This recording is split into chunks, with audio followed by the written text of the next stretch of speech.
New Jersey Devils morning skate report here in St. Louis. We spoke to Brenden Dillon, Paul Cotter, and Sheldon Keefe. And there's some big news surrounding Curtis Lazar.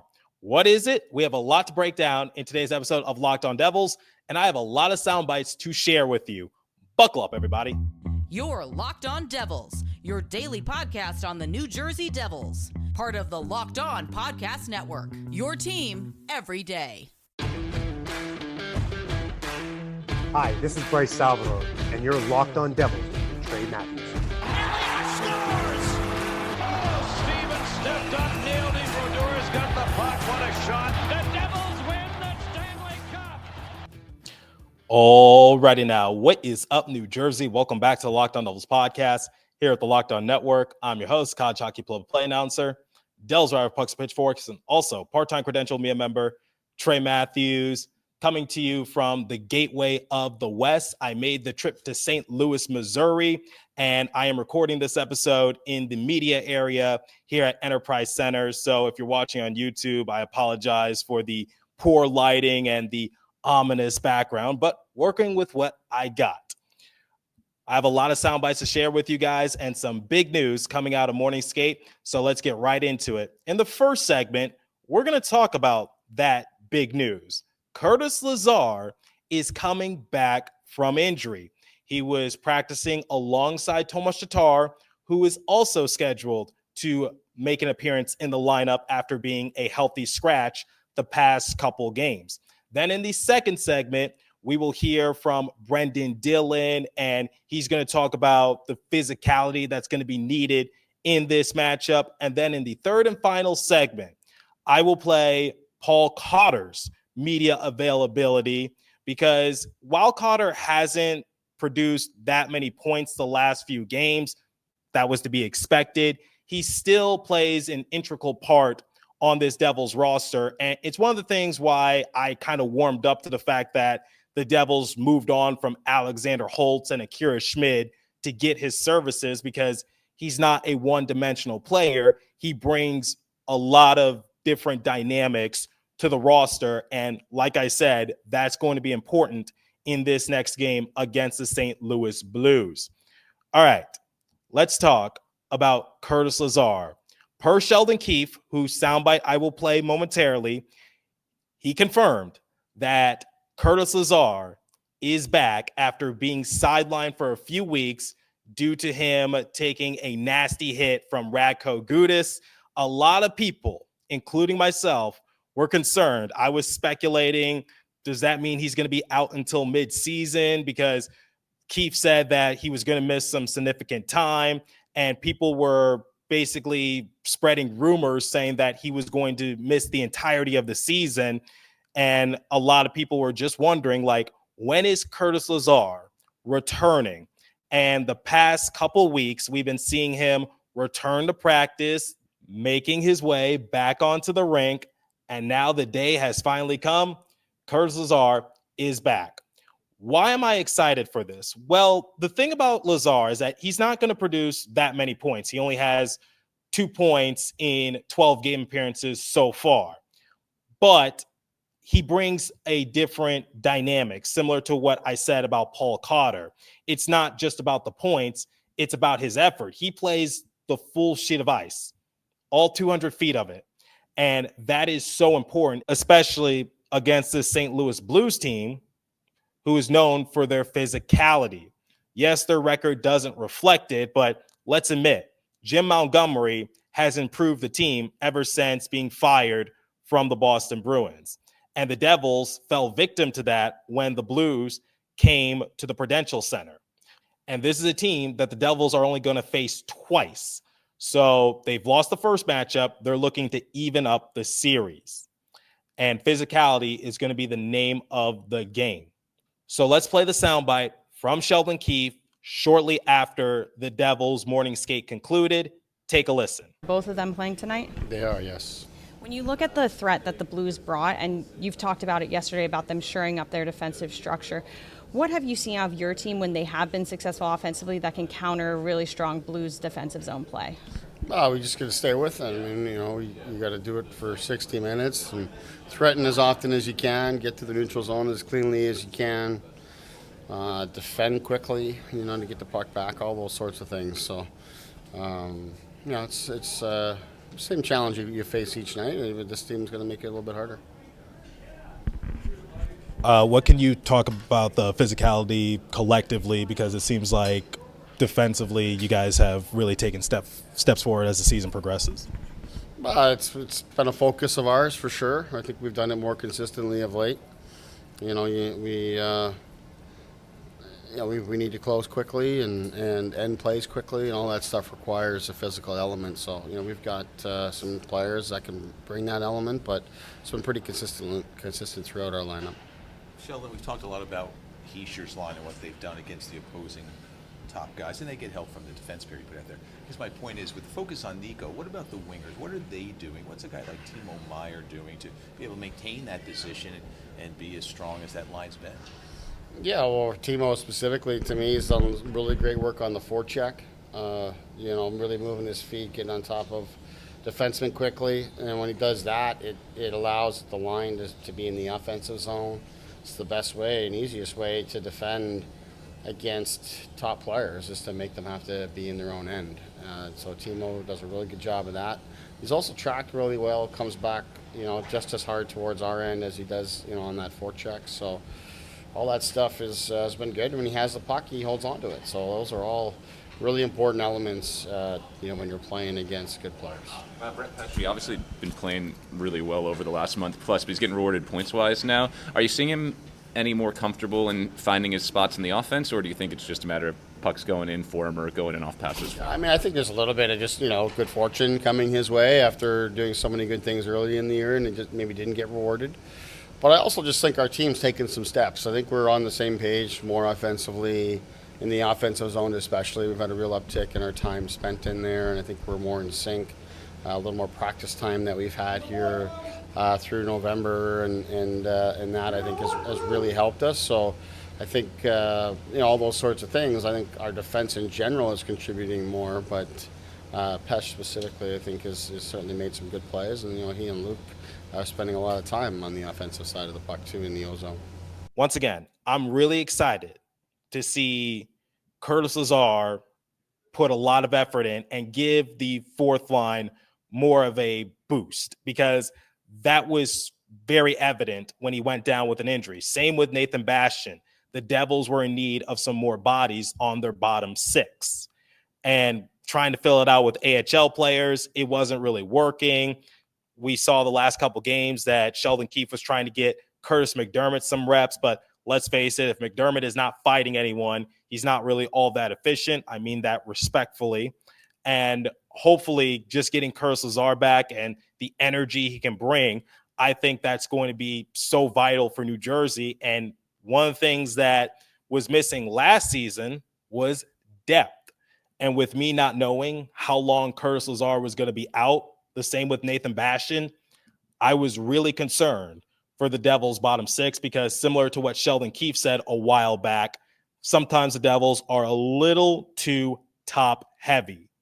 But I'm not really focusing on the points when it comes to the bottom six. I'm focusing more on the filler pieces who can eat up a decent amount of ice time, who can work the dirty areas, who can give the team a bit of a spark. And Curtis Lazar, he's been the epitome of that in the 12 games he's appeared in so far. And I am so glad that those rumors were false, that he was going to miss the entirety of the season or half of the season. Welcome back, Curtis Lazar. Let's see what he does against the St. Louis Blues. All right. I'm going to play the soundbite from Brenden Dillon and Paul Cotter momentarily. But before we continue, let me tell you guys about Built. If you're a renter, listen up. This is a total game changer. Thanks to Built, you can now earn points on rent payments just like you do with groceries or travel. Paying rent now comes with serious perks, and it's completely free to join. Earn valuable Built points on your rent and everyday spending at no extra cost. Redeem points for flights, hotel stays, and future rent payments. With over 500 airlines and 700,000 hotels in their program, the possibilities are endless. Access unique experiences that are exclusive to Built members. I love using points for travel, and Built makes it so easy to turn rent into rewards. That's why I'm in St. Louis right now. If you're already paying rent, why not make it work for you? Start earning points on rent you're already paying by going to joinbuilt.com/lockedonnhl. That's joinbuilt.com/lockedonnhl. Make sure you use our link so they know we sent you. Don't wait. Start earning rewards today. Okay, let's play the soundbite from Brenden Dillon. Collectively, the Devils have improved defensively as the season progresses. And I think a good example would be the last few games. The game against the Toronto Maple Leafs, I felt as though the Devils were really good defensively, and they limited the shots from the Leafs. Unfortunately, the Leafs were opportunistic. They capitalized on a shorthanded goal, and then Austin Matthews scored the game-winning goal in overtime. At least the Devils walked away with something. Then the very next game against the LA Kings, more or less the same. The Devils did a good job defensively against a Kings team that was coming in with a 6-game winning streak. And then in the latest matchup against the Chicago Blackhawks, once again, the Devils were good defensively. Yes, they surrendered the first goal of the game, but that third period was arguably the Devils' best third period this season, and they scored 4 unanswered goals. And it was just electrifying to see. And I actually spoke to Bill Spalding, who was sitting right next to me during morning skate, and he said that was one of the most fun games he has called so far this season. It was incredible to watch. And Chico Resch, who was a few seats down, he backed him up and said it was just an incredible team effort. And yes, people talk about the offense, but defense wins you championships. Offense sells tickets. I just want to give credit to the Devils' defensive efforts. And we had the chance to speak with Brenden Dillon shortly after morning skate. Full disclosure, I apologize for the amount of laughing in the background during Brenden Dillon's media availability.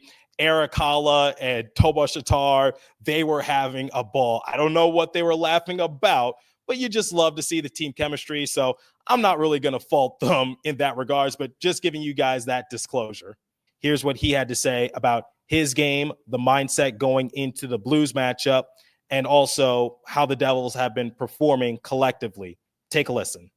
I think just kind of building on what we've done the last couple of games. It doesn't matter the building we play in, at home or on the road. We want to be one of those consistent teams that can bring that style of play every single night against whatever team we're playing, whatever building we're playing in. So I think that's going to be our focus tonight.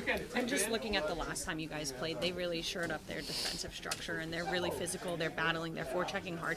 When you have those obstacles, what can this team do to counteract that?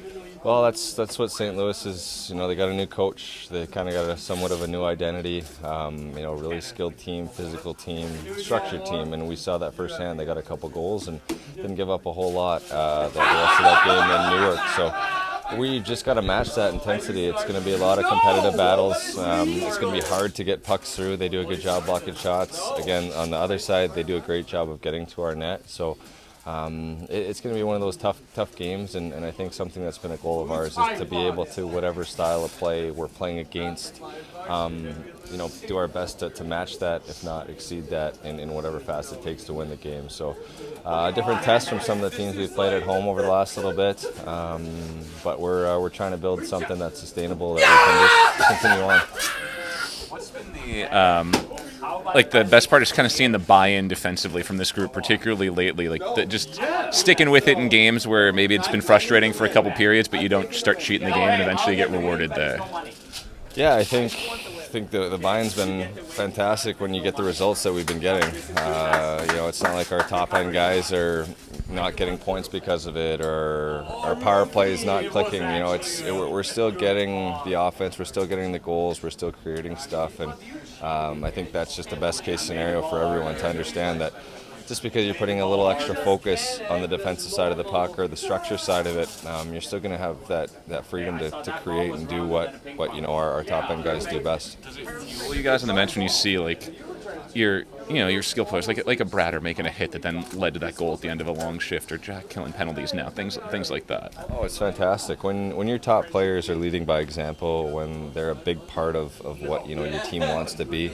As you said, Bratter on that goal goes in, wins the battle, gets a puck out, scores a goal. Just even before that, the change that guys make, like that's a selfless play to not maybe get the goal or get the assist or the plus or whatever, but we all recognize that, and it's on video the next day to make sure that guys understand like this is what it takes to win and to have something positive happen. So like you said, Jack growing into a PK that we're hopefully continuing to build and get better at. So it's just all in all, it's been a lot of awesome positive signs. We're looking at it's not the start to the year anymore. Here we are, almost midway, 30 games through. So just continuing to build on things, continuing to add to our games. Similar to what I said in the first segment, I'm curious to see how the Devils come out against the Blues, because while the Blues are currently 6th in the Central Division, they're still a very physical team. And I think what's hurting the Blues is that they play in a very tough division, because you got both the Jets and Wild. They have 40-plus points. The Stars are inching closer to the 40-point mark. And the Avalanche, especially now that they have Mackenzie Blackwood, you can't count them out. Just a little joke. But all I'm just saying is if Utah and St. Louis go on a decent-sized winning streak, they're right back in it. So don't underestimate Jim Montgomery and what he's done with the Blues. Last 10 games for St. Louis, they are 6-2-2. So this is not going to be an easy matchup for the Devils, and I think they're up for the challenge. All right. I'll play the media availability from Paul Cotter momentarily to close out today's episode. But before we continue, let me tell you guys about Select Quote.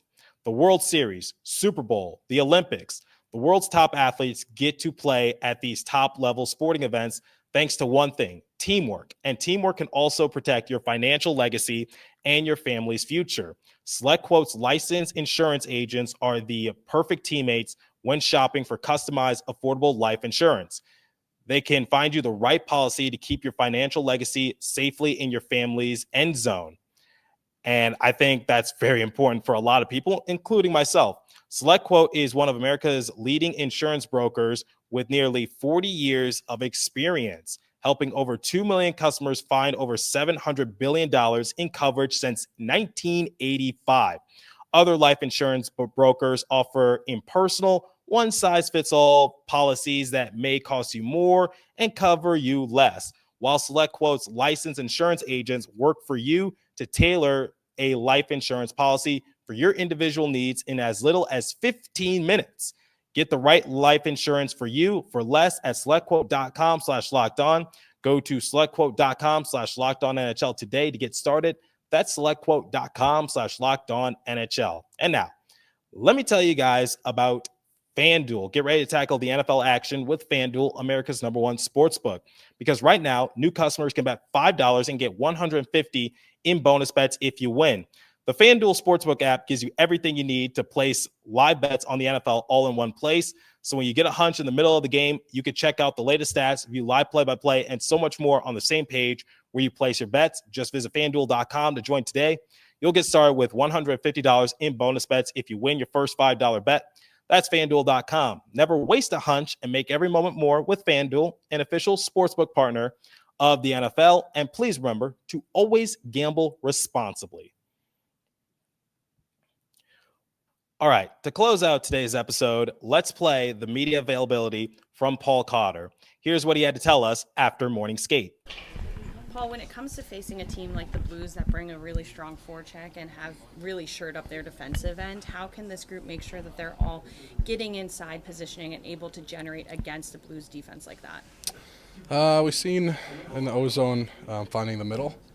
I think if we do find the middle, that means we're getting inside. So that's something we've been kind of nailing down, is trying to get inside, get in front of the net, create chaos. So I think if we do that, then it'll open up the middle, which ultimately when their center and wing both go, sometimes they duplicate and the middle's open. So if we use that properly tonight, I think we should get some opportunity and cash in on those. When you look at just how this team is building off of a really strong homestand, and then you come into road trip, and this is an area that the Devils feel they play very comfortably on the road, how can you use that confidence and the lessons that you guys learned on the homestand tonight? Yeah, I mean, it was obviously really nice to be home for however long that was. Felt for forever, so it's awesome. Get your home games, home cooked meals, all that type of stuff. But on the road, it's same message. Try not to change anything. Obviously there's going to be teams that have their home crowd now, and so we got to use that to our advantage and somehow. Collectively, what can you say about the physicality, especially your game, because you picked up 4 hits in the previous game against the Blackhawks? Yeah, I think it's important. It's one of my biggest assets, I believe, and I think our whole team needs to do it. We all have the ability to, and especially against a team like St. Louis, they're hard and physical and pretty good forecheck. I think they're first in the league from what I've heard. So we got to give it back to them. The forecheck needs to be just as good as theirs, if not better. And, if we're finishing our hits on their D, they're not going to like it. Yeah, obviously coming off a couple of the best defensive games of the season for this team, where have you seen the connectivity grow as a group so that, you're all kind of connected in the structure right now? I think it kind of comes off the ice, too, with that type of thing.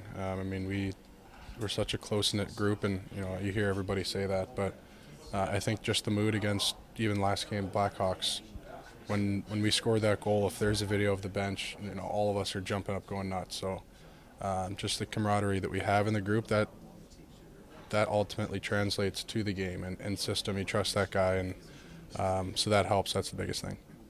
Now, before we interviewed Cotter, he actually jokingly said that, what are you going to interview me on? Because it's been a minute since he's racked up a point. And he's right. This actually stunned me. The last time Paul Cotter recorded a point was when he scored in the first matchup against the Florida Panthers. That was back on November 12th. It is December 17th. So it's been a minute since Paul Cotter has recorded some sort of point. And he's right. The point production has slowed down compared to early on in the season. But you know what? That was to be expected. And I even said it in the question that I asked him, which is, in the previous game against the Chicago Blackhawks, he had 4 hits. And I think that is the epitome of why the Devils brought Cotter on board in the first place, which is his goal scoring, his point production. That's just a bonus. You don't really need that. What we need to see from Cotter is just physicality, and similar to Lazar, play the full sheet of ice. So I get it's a joke, but point production wise, he's actually doing better this season compared to last season. And he's been way more efficient. His role has been bigger. Last season with Vegas, he appeared in 76 games and he had 25 points. This season, 33 games played, he has 12 points. So he's already tied his goal mark from last season, and he's halfway to his point total. I still think he could get there, but once again, Cotter scoring is just a bonus. But those are some of the takeaways going into tonight's matchup against St. Louis Blues, which is physicality and play with a purpose, because the Devils got a full taste of that the first time they played the Blues. So leave a comment down below if you're watching on YouTube. If you're listening on podcast streaming service, hit me up on my personal X Page app at TreyMatt4 or the show's X Page app at Locked On Devils. I'm about to get myself something to eat, maybe grab a coffee, and get ready for tonight's matchup at Enterprise Center. As for today's episode, that's all the time I have for you. Continue to stay safe. Have a wonderful day, New Jersey. Go Devils. I'll see you guys in the next episode. Thanks for listening once again.